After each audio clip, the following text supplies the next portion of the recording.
আমগুলো দুটো পিঠা দাও গরম গরম সবই ঠান্ডা বেড়া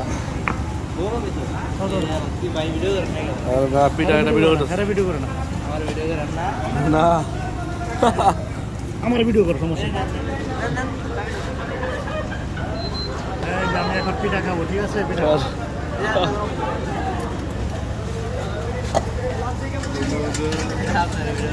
হ্যাঁ তোমার করি নাই এত শুনতে পারবে না কি অবস্থা পিঠা খেয়ে দাও চিনা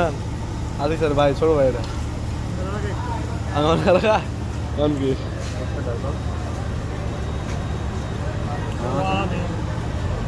আমার একটা কম দিয়ে তো আমার একটা কম দাও হ্যাঁ কেমন লাগতেছে ভাই আলহামদুলিল্লাহ শীতের এই মামা পিঠা খুবই মজা করছিলাম তারা দেখতেছেন সকলে যে খাওয়ার সিস্টেমটা দেখা দিতে হবে এইভাবে খেতে হয় ঠিক আছে এইভাবে খাবেন এই যে খুব মজা